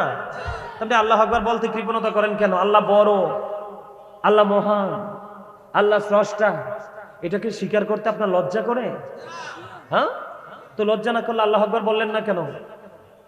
আপনারা তো গ্রামের মানুষ, চাষাবাদ সব গ্রামের পিওর জিনিস খান, আপনাদের তো আমাদের চাইতে এনার্জি বেশি থাকার কথা শরীরে, আছে না নাই? ওই যে একটু আগে বলছি, গায়ে গতরে মোটা সোটা হইলে হবে না, আত্মার দিক দিয়ে মোটা সোটা হইতে হইবে। কথা কন না কেন? আল্লাহ কি কইছে? অহংকারীকে আল্লাহ পছন্দ করে না। অহংকার যারা করে তাদের ঠিকানা হলো জাহান্নাম। কি? আমি আপনাদেরকে অহংকার নিয়ে ছোট্ট একটা হাদিস শুনিয়ে দেই বন্ধু। আজকের পর থেকে 1 সেকেন্ডের জন্য নিজেকে বড় মনে করবেন না। নিজেকে বড় মনে করা অহংকার কোনটাকে বলে আমি একটুখানি বুঝাই বন্ধু। আল্লাহ রাসূল বলে দিয়েছে কাল হাসরের ময়দানে সমস্ত অহংকারী মানুষগুলোকে একত্রিত করা হবে। এই মানুষগুলোকে একত্রিত করার পরে ও বন্ধু তাদেরকে ছোট্ট ছোট্ট পিপিলিকার মতো বানানো হবে। জোরে জোরে বলেন না নাউজুবিল্লাহ। কিসের মতো? আরো জোরে বলেন কিসের মতো? আপনাদেরকে বারবার কেন বলি বলতে জানেননি আপনারা, না বলতে বলতে না চর্চা করতে করতে স্টাডি থেকে দূরে থাকতে থাকতে আপনাদের জবান এবং অন্তর দুটোর মধ্যে জং ধরেছে, জড়তা বেড়ে গেছে। কথা বলেন না কেন? আরো জোরে। এই জন্য বারবার বলি জবানটা খুলে বলেন, যত বেশি বলবেন তত বেশি জড়তা চলে যাবে। আর এই কথাগুলি আপনি বাড়ি যাওয়ার পরে মনে থাকবে। আমার আল্লাহ তাদেরকে ছোট্ট ছোট্ট পিপিলিকার মতো বানাবে, ছোট্ট ছোট্ট পিপিলিকার মতো বানাবে। সমস্ত অহংকারী মানুষগুলোকে পিপিলিকা বানানোর পরে আল্লাহ রাসূল বলেছেন চারপাশ তাদের অপমানে ঘিরে ফেলবে, লজ্জা অপমান আযাব তাদেরকে চারপাশ দিয়ে ঘিরে ফেলবে বন্ধু। এই চারপাশ দিয়ে ঘিরে ফেলার পরে এবার কি হবে? আল্লাহর হাবিব সরকারে মদিনা তিনি বলে দিয়েছেন বন্ধু তাদেরকে বাউলাস নামক জাহান্নামের দিকে টেনে হেঁচড়ে নিয়ে যাওয়া হবে। জোরে জোরে বলেন না নাউজুবিল্লাহ। আপনি অহংকার করবেন কি দিয়ে? আপনি এখানে এসেছেন, এখান থেকে যেতে পারবেন কিনা জানেন না। আপনি আজকে রাত্রে আমরা সবাই একত্রিত হয়ে আছি, আগামী রাত্রে আমরা বেঁচে থাকবো কিনা সেটা আমরা জানি না। এখন আমরা খাবার খেয়ে এসেছি, আগামীকালকে রাত্রে কি খাবো আমরা জানি না। আজকে আমরা এই মাহফিলে আছি, আগামী দিন এই সময় আমরা কোথায় যাব জানি না। এত কিছু অজানা থাকার পরেও বন্ধু তোমার মনে অহংকার আসে কোত্থেকে?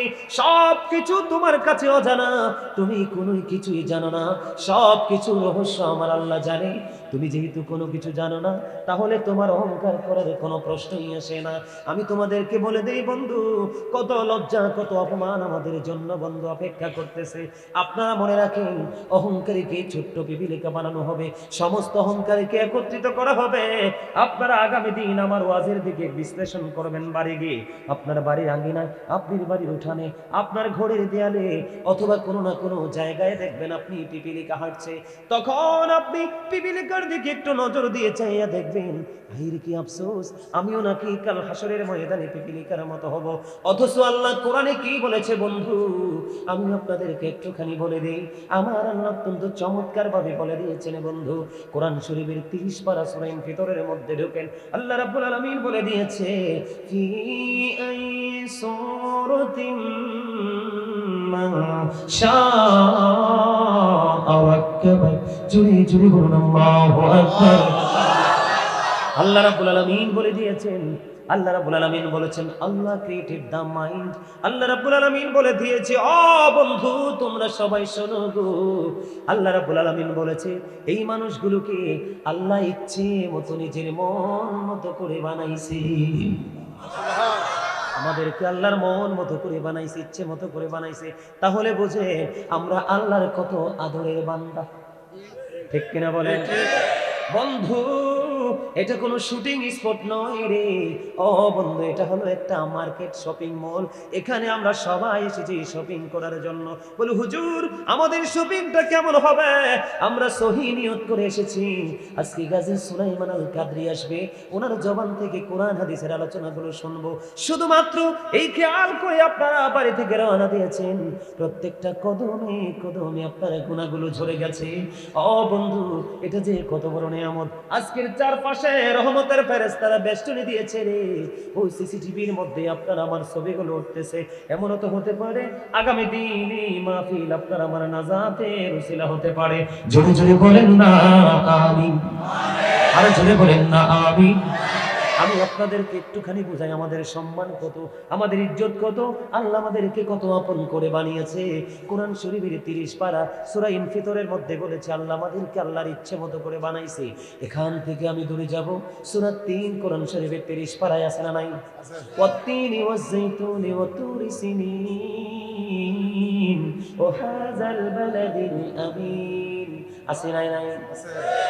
লাকাদ খালাকনাল ইনসানা ফি আহসানি তাকওয়িম। আমার আল্লাহ বলে দিয়েছে, আমার আল্লাহ বলে দিয়েছে বন্ধু, ওই সূরা ইনফিতরের মধ্যে বলেছে আমাদেরকে আল্লাহর মন মতো করে বানিয়েছে। আর আল্লাহ রাব্বুল আলামিন সূরা ৩ এর মধ্যে তিনি বলতেছে বন্ধু, আল্লাহ রাব্বুল আলামিন আমাদেরকে আসমান জমিন চন্দ্র সূর্য আল্লাহর সৃষ্টির সব কিছুর চাইতে সুন্দর করে বানাইছে। ও বন্ধু, আমরা ফেরেশতাদের কথা শুনলে চমকে উঠি, আতঙ্কিত হয়ে যাই। ও বন্ধু, হৃদয় খুলে শোনো গো, ওই ফেরেশতারা পর্যন্ত আমাদের সেবায় নিয়োজিত। জুড়ে জুড়ে বলুন সুবহানাল্লাহ। ও বন্ধু, তোমরা জানো কিনা জানি না, এই পৃথিবীর মানুষকে আমি মেসেজটুকু দিয়ে দিতে চাই। তুমি যখন রাস্তায় চলো, তুমি মনে করো না তুমি তোমার শক্তি দিয়ে চলতেছো।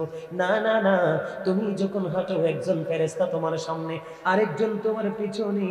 তুমি যখন ঘুমিয়ে যাও, একজন তোমার পায়ের কাছে, আরেকজন তোমার মাথার কাছে।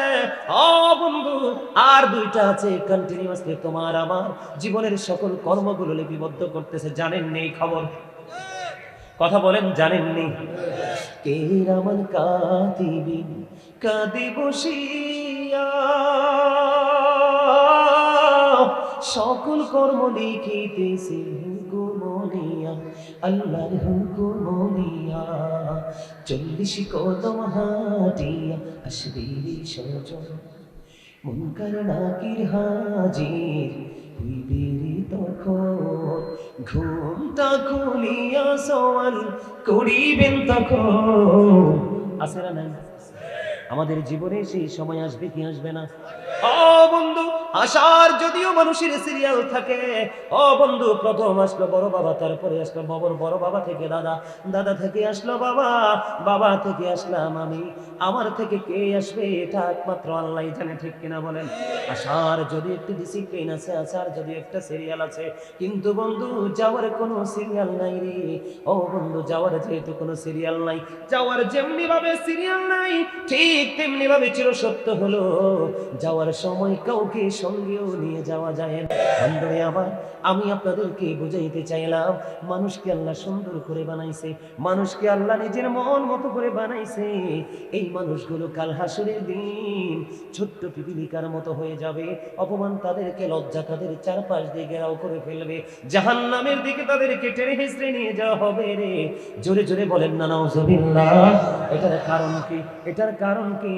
এটার কারণ হলো বন্ধু, আমার আল্লাহ জানিয়ে দিয়েছে, ও বান্দা মনে রেখো, কাল হাসরের দিন তুমি কাউকে দোষ দিতে পারবা না, কারো উপর তুমি দোষ চাপিয়ে দিতে পারবা না।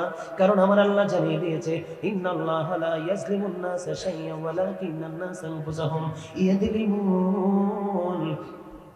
আমার আল্লাহ বলে দিয়েছে, আল্লাহ বান্দার উপর জুলুম করে না, আল্লাহ বান্দার উপর অত্যাচার করে না, বান্দা নিজেই নিজের উপর অত্যাচার করে। এবার আমার আল্লাহ বলে দিয়েছেন, আল্লাহু লা ইউহিব্বুজ জালিমিন।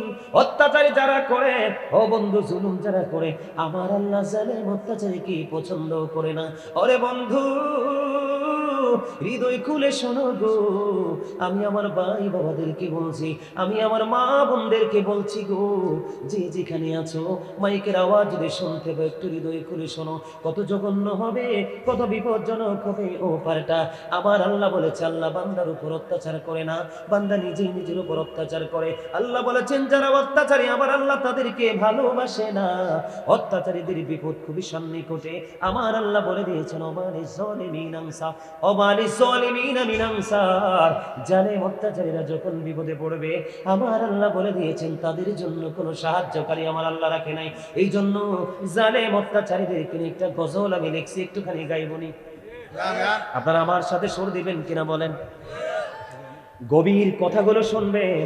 ও বন্ধু, আমার কথাগুলো, জুলুম যারা করলা বন্ধু হারাইলা দুকুল, জুলুম জুলুম কি দিও তোমার হবে না মাসুল। জুলুম যারা করলা বন্ধু হারাইলা দুকুল, জনম জনম কে দিও তোমার হবে না মাসুল, একবার ভেবে দেখো না তোমার কোথায় ঠিকানা, একবার ভেবে দেখো না তোমার কোথায় ঠিকানা। এখনো তো আছে সময়, এখনো তো আছে সময়, বুঝো তোমার ভুল। জনম জনম কে দিও তোমার হবে না মাসুল। বৃষ্টি যখন আসে বন্ধু শীতল মরুভূমি, তওবা করো ক্ষমা পাবে বলে গেলাম আমি। তোমার জীবনে মোহনা কোথায় সে তো জানো না, তোমার জীবনে মোহনা কোথায় সে তো জানো না। ক্ষমা যদি না পাও বন্ধু, ক্ষমা যদি না পাও বন্ধু, পাবে না তো কোন। জনম জনম কি দিও তোমার হবে না মাসুল, বলে জনম জনম কি দিও তোমার হবে না মাসুল। মারহাবা বলেন না, আর জোরে বলেন না মারহাবা। আপনাদের কাছে ভালো লাগছে নি? কথাগুলো বুঝতে পারছেন? আপনার জীবনের শেষ কোথায় আপনি জানেন না, কতদিন পৃথিবীতে থাকবো আমরা সেটাও জানি না। তবে মরতে হবে সত্য, মৃত্যুবরণ করার পরে মাওলার দরবারে হাজিরা দিতে হবে, হিসাবের কাঠগড়ায় দাঁড়াতে হবে। বন্ধু তুমি যদি অহংকার করো গো, অহংকার করে মাওলার গোলামি থেকে দূরে থাকো, তোমার নসিব হবে সবচেয়ে বড় বদকিসমত। আমি আপনাদেরকে বলে দেই, আল্লাহ বলেছে আল্লাহ জালেমকে পছন্দ করে না। জালেম যখন বিপদে পড়বে আল্লাহ তাদেরকে বিপদ থেকে উদ্ধার করবে না, কারণ তাদের কোনো সাহায্যকারী থাকবে না। সবচেয়ে বড় দুঃখ, সবচেয়ে বড় যন্ত্রণার কথা হলো বন্ধু, সবচেয়ে বড় কষ্টের খবর হলো এই দুনিয়ার বুকে তুমি বিপদে পড়লে কোনো না কোনো ভাবে বেঁচে যাইতে পারো। কথা বলেন না কেন? যাইতে পারি কি পারি না? বন্ধুরে আমার, কিন্তু ওপার বড় ভয়ঙ্কর। আমার আল্লাহ বলে দিয়েছেন লা ইয়ামুতু, তুমি আর মরতে পারবা না, ফিহা ওয়ালা ইয়াহইয়া, তুমি বাঁচতেও পারবা না, ওমা হুমান হাবি গাইবিন, তুমি সেখান থেকে পালাইতেও পারবা না। জোরে জোরে করুন আল্লাহু আকবার, আর জোরে বলেন আল্লাহু আকবার। বন্ধুরে আমার, আপনারা সবাই সামনের দিকে আসেন, সবাই সামনের দিকে আসেন, কাছাকাছি হয়ে বসেন। সবাই আস্তে আস্তে, মানুষ ঢুকবে, জায়গা হবে না। সবাই আসেন, কাছাকাছি হয়ে বসেন। ইয়া রাসূলুল্লাহ ইয়া হাবিবাল্লাহ ইয়া রাসূলুল্লাহ লা ইয়া রাসূলুল্লাহ লা ইয়া মারুতি নিদান কালে আসিও নবী গো আমার শিয়রে, দেখিব আপনাকে আপন নজরে। ইয়া রাসূলুল্লাহ মহব্বতে, ইয়া রাসূলুল্লাহ ইয়া হাবিবাল্লাহ, শুনেছি হাদিসে দেখিলে আপনাকে জীবনের গোনা ঝরিয়া পড়ে, দিও গো দেখা করে। ইয়া রাসূলুল্লাহ ইয়া হাবিবাল্লাহ ইয়া রাসূলুল্লাহ লা মুনকার নাকির আসিয়া সওয়াল করবে বসাইয়া, নিবেন পর্দা দয়াল নবী উঠাইয়া, সালাম জানাবো কদম সুইয়া। ইয়া রাসূলুল্লাহ ইয়া হাবিবাল্লাহ ইয়া রাসূলুল্লাহ ইয়া হাবিবাল্লাহ, গোসল করাইয়া কাফন পরাইয়া, যখনই রাখিবে কবর শোয়াইয়া, লইও গো কোলে গোলাম বলিয়া। ইয়া রাসূলুল্লাহ ইয়া হাবিবাল্লাহ ইয়া রাসূলুল্লাহ, আসসালাতু ওয়াসসালামু আলাইকা ইয়া রাসূলুল্লাহ। জোরে জোরে বলেন আলহামদুলিল্লাহ। এত মহব্বত করুন আলহামদুলিল্লাহ। আলহামদুলিল্লাহ জিকির। এতক্ষণ যে ইয়া রাসূলুল্লাহ পড়লাম এটাও জিকির, ইয়া হাবিবাল্লাহ পড়লাম এটাও জিকির। আপনি যদি অহংকার মুক্ত হয়ে কবরে যেতে পারেন, আপনি আপনার রাসূলের খুব কাছে থাকতে পারবেন। বুঝেন নাই?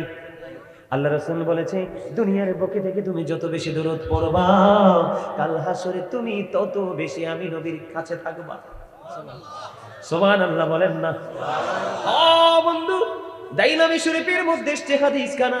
হাদিসের রাবি হলেন হযরত আনাস রাদিয়াল্লাহু তাআলা আনহু। আমার রাসূল বলেছেন কেউ যদি মদিনার নবীর সাথে প্রেমের ডুরি লাগাইয়া দৈনিক যদি 1000 বার যদি দরুদ পড়তে পারো গো, নবীজি বলেছেন জান্নাত না দেখা পর্যন্ত তোমার মরণ হবে না। তাহলে অহংকার আছে বলেই তো দরুদ পড়েন নাই। এখন নেয়ামত থেকে বঞ্চিত হইলেন কিনা বলেন? আরো জোরে বলেন। এই জন্য বলেছি বন্ধু, অহংকার করো না, অহংকার করো না, তাকাব্বুরি করো না। কারণ অহংকার হলো আমার আল্লাহর কুদরতি গায়ের চাদর। কি? আমার আল্লাহর কুদরতি গায়ের চাদর। অহংকার করা মানে আল্লাহর কুদরতি চাদর ধরে টান দেওয়া। ও বন্ধু, আল্লাহ রাব্বুল আলামিনের সমকক্ষে কেউ নাই, আসেনি? আরো জোরে বলেন।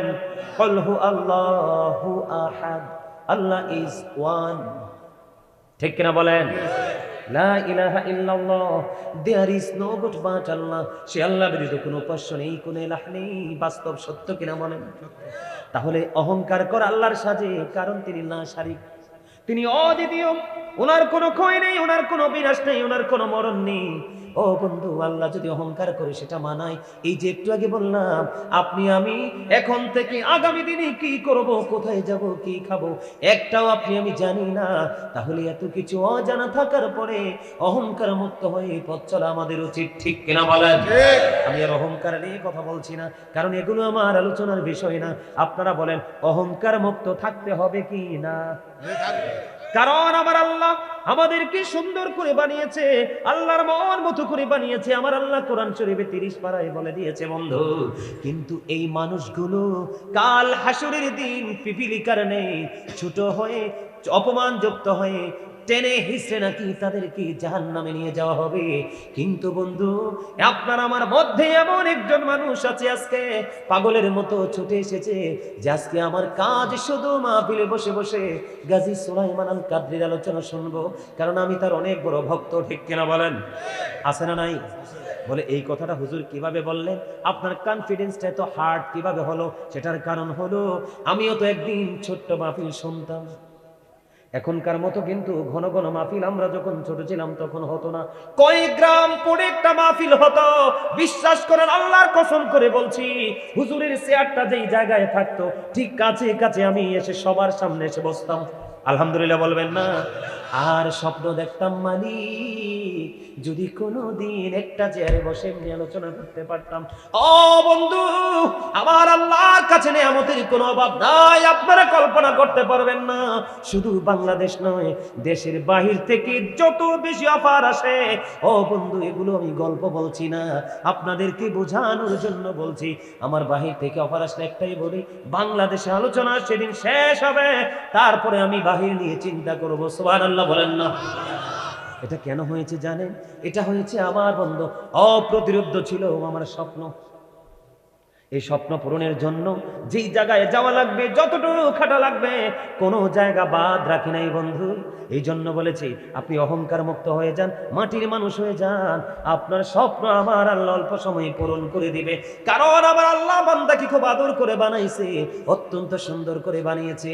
আমার আল্লাহ চায় আমার বান্দাগুলো, আমার আল্লাহ চায় আমার বান্দাগুলো সুন্দর থাকুক, ভালো থাকুক, কিন্তু বান্দাগুলো ক্ষতির মুখে পড়ে শুধু নিজের চরিত্রের কারণে। ঠিক কিনা বলে? আজকে বান্দারা নিজের অপরাধের কারণে নিজেরাই দায়ী। ও বন্ধু, আমি বলতেছিলাম আপনার পাশে 4 জন মিলে অহংকার করেছেন, দুরূদ পড়েননি, জিকির করেননি। আর একজন ছিল নিরহংকার মাটির মানুষ, প্রেমের ডুরি লাগাইতে আসছে আল্লাহর সাথে।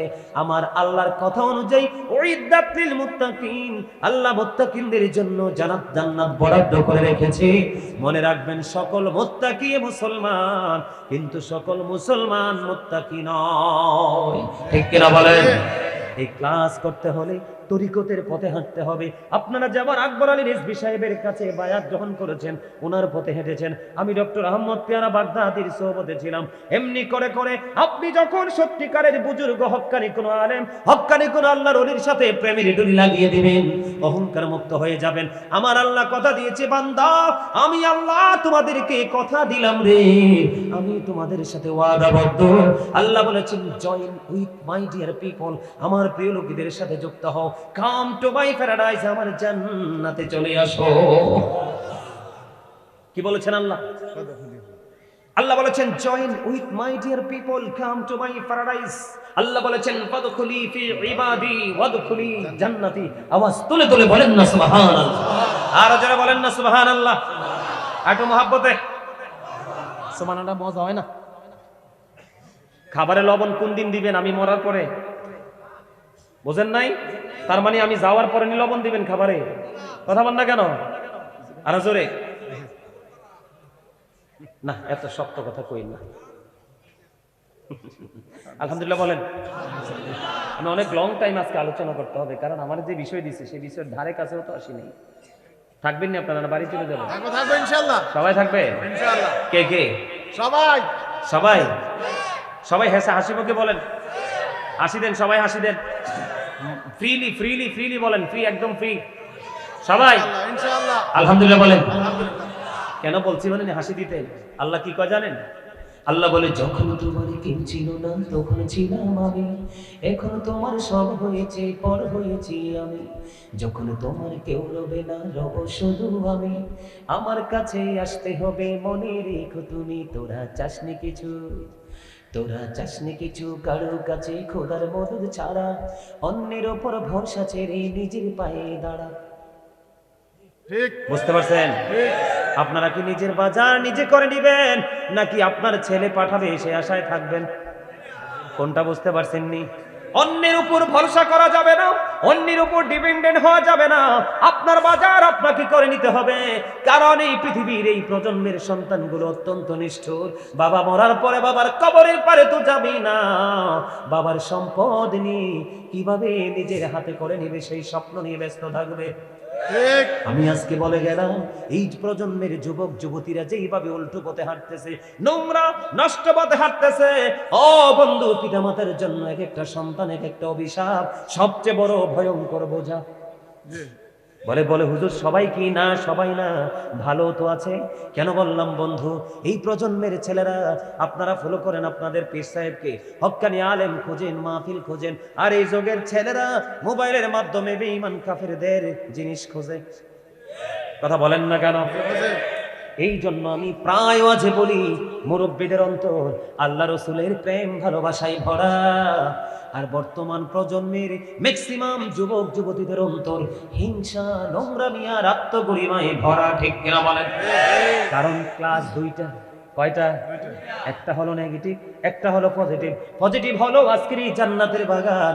আমাদের যুবকেরা যেই পথে হাঁটে সেই পথ হলো বন্ধু জাহান্নাম, কারণ তারা যেইটা নিয়ে সারাক্ষণ ব্যস্ত থাকে এইটা আপনাকে জাহান্নাম পর্যন্ত পৌঁছে দিবে। কারণ আমার আল্লাহ বলেছেন, ওয়াইদাত লিল কাফিরিন, কাফিরদের জন্য বরাদ্দ করেছে জাহান্নাম। আল্লাহ মুসলমানদেরকে সতর্ক করেছেন, অ্যালার্ট করেছেন। আমার আল্লাহ বলেছেন, ইন্নাল কাফিরিনা কানু লাকুম আদুওয়াম মুবিনা। আমার আল্লাহ বলেছেন, the heretics are the eternal enemy of the believers. ইমানদারদের প্রকাশ্য শত্রু হলো বেঈমান কাফেরেরা। আমার কথা কি বুঝে আসে? আপনারা বলেন, মোবাইলে মুসলমানের কিচ্ছু আসেনি? নাই তো, সব মাতাল বন্ধু। এটার মধ্যে যা আছে বেঈমান কাফের মুশরিক ইহুদিদের সংস্কৃতি। কথা বলেন না কেন? আরো জোরে। আমি যে আয়াত ধরেছি সেই আয়াতের সূত্র ধরে আলোচনা করব বন্ধু। তাহলে অহংকার মুক্ত থাকার দরকার আছে না নাই? সবচেয়ে বেশি সম্মানী মানুষ সবচেয়ে বেশি লাঞ্ছিত হয়ে জাহান্নামে যাবে শুধু কিসের কারণে? অহংকারের কারণে না, শুধু নিজের ক্যারেক্টারটাকে পৃথিবীর লোভে নষ্ট করার কারণে। কথা বলেন ঠিক না বেঠিক? এর মধ্যে একটা হলো অহংকার। আমি আজকে আলোচনা করব বন্ধু একটা গুরুত্বপূর্ণ বিষয় নিয়ে। যেহেতু বাড়ির মধ্যে, গ্রামের মধ্যে মাহফিলটা হচ্ছে, আমাদের সোশ্যাল পলিটিক্স কিন্তু অত্যন্ত ভয়ঙ্কর, ঠিক না? গ্রামের বুদ্ধি কিন্তু খুব অভিশপ্ত বুদ্ধি, জানেন নি? আরো জোরে আমি প্রমাণ করে যাব কিন্তু। বলে হুজুর আপনি, আমিও তো গ্রামেরই, আপনারটা যেমন গ্রাম আমারটাও তেমন গ্রাম, আপনার গ্রামে যেমন ভালো মন্দ আছে আমার গ্রামে ভালো মন্দ আছে, তবে মন্দের সংখ্যাই দিন দিন বেড়েই চলছে, ঠিক কিনা বলেন? আজকে সে মন্দ সাইডটা নিয়ে আমি একটু আলোচনা করব যেন আমরা সতর্ক হতে পারি, ঠিক কিনা বলেন? বলেন তো এখনকার বাচ্চা কাচ্চা কেন নষ্ট হচ্ছে? দোষ কার? গার্ডিয়ান। Absolutely right. কথা বলেন, কে দোষ কার? আব্বার আর আম্মার। গার্ডিয়ান কইেন না, ডাইরেক্ট কোন। গ্রামের মানুষ তো সবাই বুঝতে পারবে দোষ কার? আব্বা এবং আম্মা। যারা মা এবং বাবা ওরা কিন্তু তাদের সন্তানকে রাস্তায় ছেড়ে দেয় না। যারা আব্বা এবং আম্মা তারাই সন্তানকে রাস্তায় ছেড়ে দেয়। পরে ব্যাখ্যা করবে। কথা বুঝতে পারছেন আমার? বলে কেন বললেন? এদিক তাকান। বিয়ের কথা হইলে ছেলের বাড়ি মেয়ের বাড়িতে ব্যান্ড পার্টি বাজে, মিউজিক বাজে কি বাজে না? আমার গান বাদ্যযন্ত্র হয়নি, হয় না? আমার রাসূল বলেছেন the music and musical instrument will be increased. কিয়ামতের পূর্বক্ষণে গান বাদ্যযন্ত্র বেড়ে যাবে।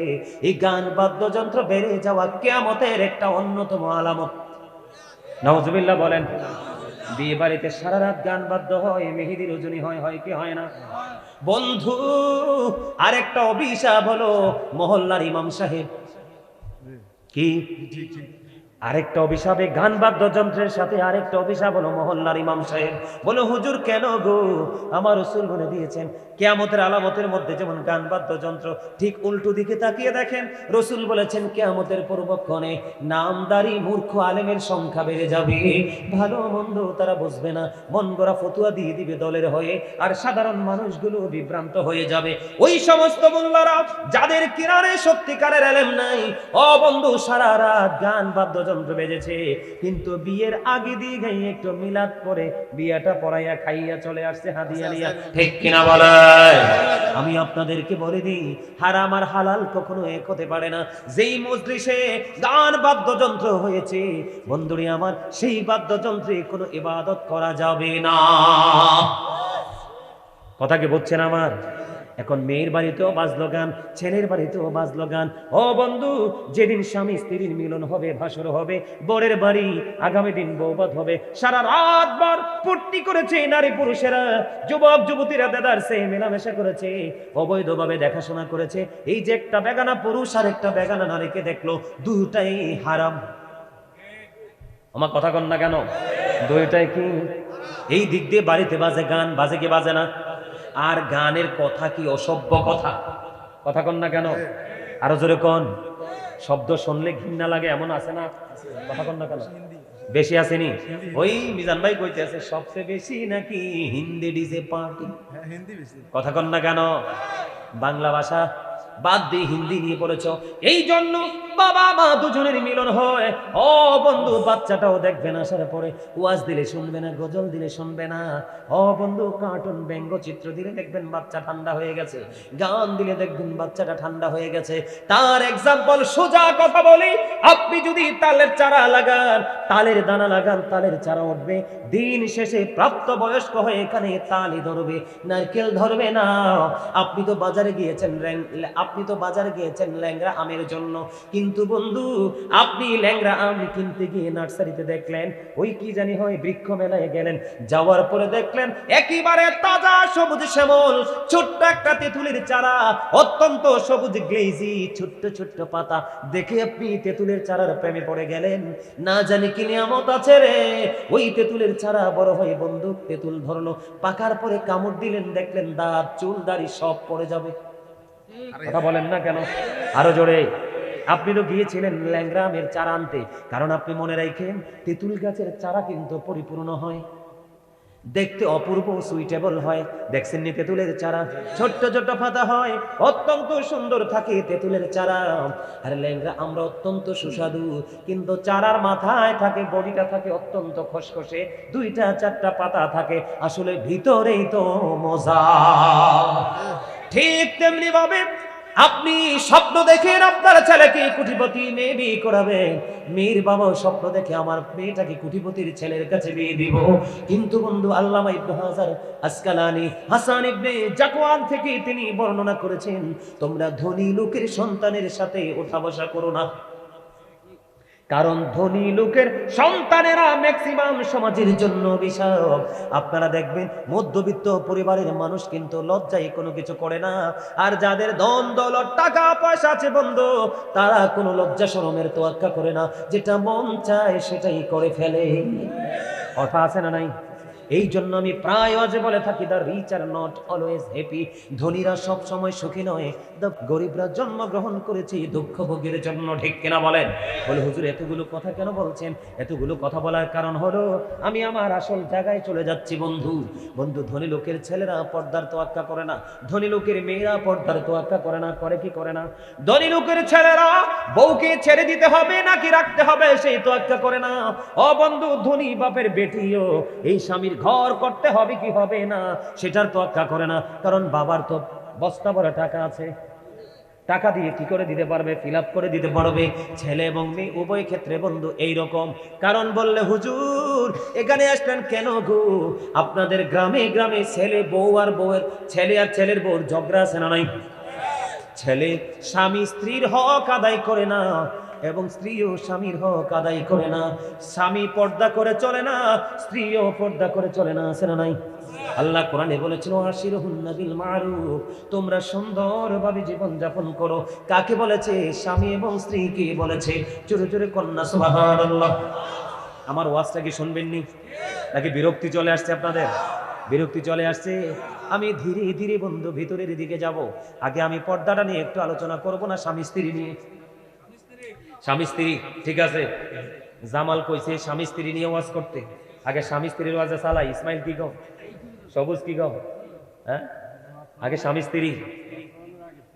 হ্যাঁ আচ্ছা, আমার চাচাও কইছে স্বামী স্ত্রী। আর বুঝছি তো, আমি গেট আপ দেখে তো বুঝছি সভাপতিতে। আলহামদুলিল্লাহ কর না কেন? আরো জোরে, আরো জোরে কর আলহামদুলিল্লাহ।